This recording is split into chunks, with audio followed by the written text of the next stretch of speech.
देखिए, जो लोग भी मुझे इस वक्त सुन रहे हैं, I am going to give you an update of Mehrajuddin Malik. क्या स्टेटस है महराज मलिक का आज? इस वक्त हम खड़े हैं कठुआ में। We are hardly 2 minutes away from the jail premises. Kathua jail से हम सिर्फ 2 मिनट की दूरी पर ही हैं।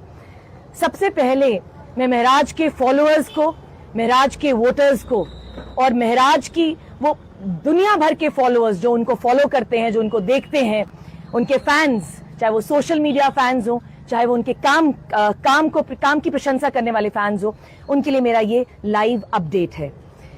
कल महराज को तकरीबन रात के 11:30 बजे कठुआ जेल लेके आया गया। जैसे ही वो कठुआ जेल आए तो हमारी 2 प्राथमिकताएं थी। सबसे पहली प्राथमिकता थी कि हम महराज को ये बताना चाहते थे कि वो अकेले नहीं हैं, उनकी पूरी टीम, उनके फॉलोअर्स उनके साथ हैं। और हमारी दूसरी प्राथमिकता थी कि जो डॉसिया है उसकी कॉपी, डॉसिये की हमें कॉपी चाहिए थी जिसमें लिखा होगा कि ग्राउंड्स ऑफ डिटेंशन क्या है, what is basically the order of detention. रात के 2:30 बजे तक हम कठुआ जेल के बाहर खड़े रहे। हर 10-15 मिनट बाद हमें अपडेट मिला कि अभी शायद 10-15 मिनट में हमें डॉसिये की कॉपी मिलेगी, शायद अनदर हाफ एन आवर में हमें डॉसिये की कॉपी मिलेगी, मगर तकरीबन रात के 2:30 बजे तक हमें डॉसिये की कॉपी नहीं मिली। उसके बाद आज हमने ट्राई किया कि शायद आज वो हमें डॉसिये की कॉपी दे दें। और मुझे ये बताते हुए थोड़ी शर्म भी आती है कि 24 घंटे बर्बाद करने के बाद the administration has given me the love letter which they have written for Maharaj Malik.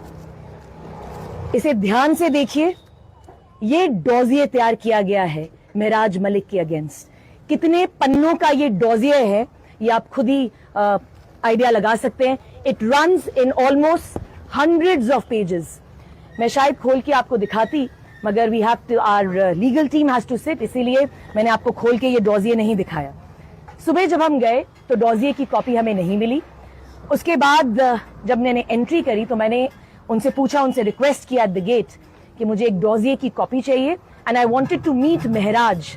मैंने उनको बताया कि मैं पेशे से एक वकील हूं, महराज की लीगल एडवाइजर हूं और उसके तहत मुझे उनसे मिलने की इजाजत दी जाए। एडमिनिस्ट्रेशन ने इस पूरे इशू को ब्यूरोक्रेसी वर्सेस डेमोक्रेसी बना दिया है। जब मैं वहां गई तो जहां पे गार्ड्स बैठते हैं मुझे वहीं पे बिठाया गया, मगर महराज जैसे आदमी के लिए अगर हमें कहीं पर भी बैठना पड़े तो हमें मंजूर है। हम वहां पे बैठे 3-4 घंटों के इंतजार के बाद भी ये डॉसिये की कॉपी नहीं मिली। अल्टीमेटली मुझे एक एप्लीकेशन लिखनी पड़ी। मुझे बड़ी क्लियरली कहा गया कि एक, मैं महराज से मिल नहीं सकती, और दूसरा, मुझे डॉसिये की कॉपी के लिए वेट करना पड़ेगा। इसके बाद तुरंत जो है मैंने एक चिट्ठी लिखी। मैं आप लोगों को वो चिट्ठी दिखा देती हूँ, आप चाहें तो उस पर पैंग कर सकते हैं।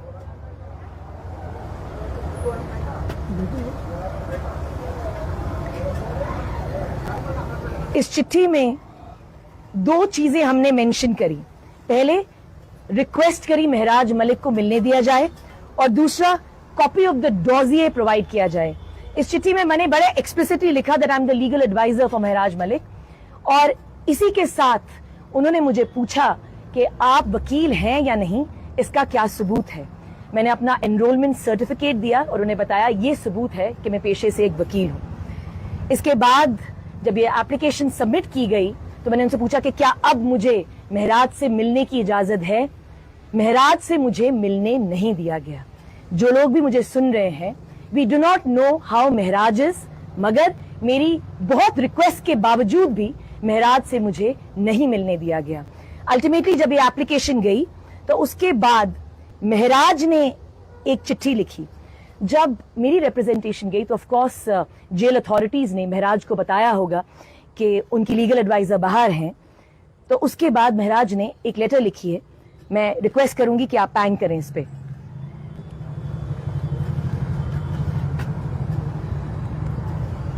I am reading out this letter. इसमें महराज ने लिखा है, to the superintendent district jail Kathua, my dossier shall be given to my legal adviser, sir kindly do it on priority. बड़े दुख की बात है कि महराज के लिए जो प्रायोरिटी है वो शायद प्रशासन के लिए प्रायोरिटी नहीं है। 24 घंटे के बाद ये लव लेटर जो है मुझे आज मिल गया है। अब मैं आशा करती हूं कि अब हमें बड़े क्लियरली पता चलेगा कि क्या ग्राउंड्स हैं महराज मलिक के डिटेंशन के, what exactly does the order से। इसको पढ़ने के बाद we will decide the next course of action.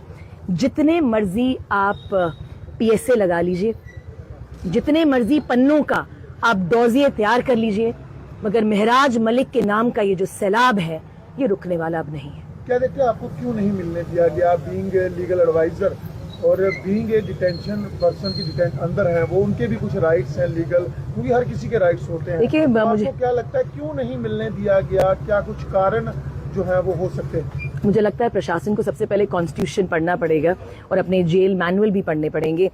ये सवाल अगर आप उनसे पूछे तो बेटर होगा। मैंने तो अपना प्रूफ भी दिया कि मैं पेशे से एक वकील हूं। I showed my enrolment certificate, और उस रिप्रेजेंटेशन में भी मैंने क्लियरली लिखा वो representation as a spokesperson of the party नहीं थी, वो रिप्रेजेंटेशन एज अ लॉयर थी। उसके बावजूद भी मुझे नहीं मिलने दिया गया। आई एम श्योर इनका एक बायस है। मैं हमेशा बोलती आई हूं this is a political gimmick. Maharaj को एक तरह से चुप कराने का ये तरीका है।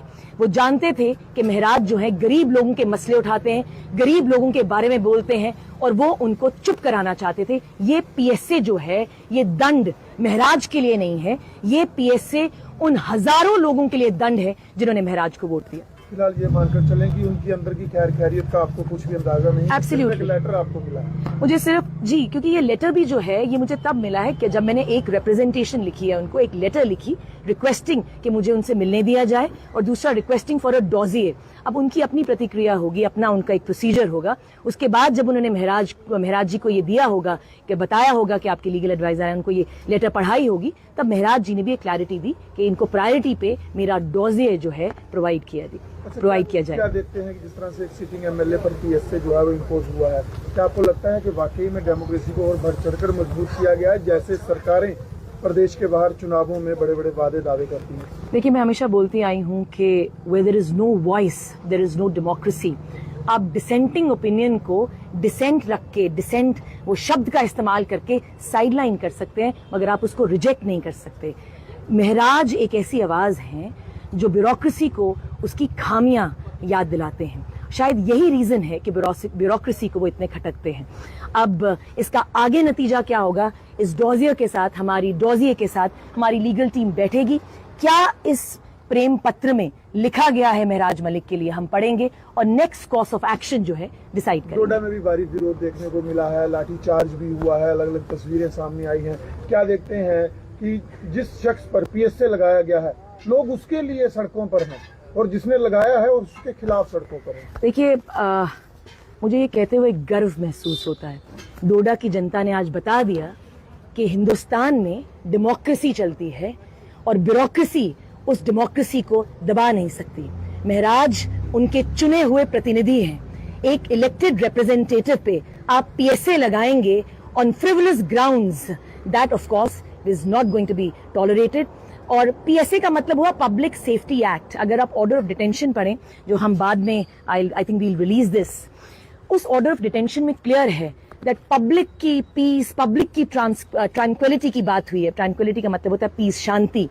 जिस पब्लिक की आप शांति की बात कर रहे हैं वो पब्लिक तो हजारों में महराज मलिक के लिए आज डोडा में आई है। और मुझे लगता है आज उन औरतों का एक मैंने स्लोगन सुना, बहुत ही गर्व महसूस होता है मुझे वो बोलते हुए। वो कहती हैं कि अब हमें यहाँ से जो है आहिस्ता आहिस्ता कठुआ चलना होगा। तो शायद उन्होंने डोडा से कठुआ को भी और एलजी प्रशासन को भी अपनी आवाज सुना दी है कि अब डोडा थमने वाला नहीं है, ये सैलाब आप रोक नहीं सकेंगे।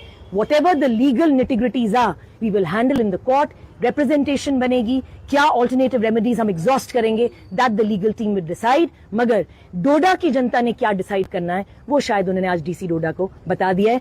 एंड अगर डीसी डोडा और एलजी प्रशासन मुझे सुन रहा है, we have accepted your love letter with immense regards and with immense respect. Thank you. कुछ देर पहले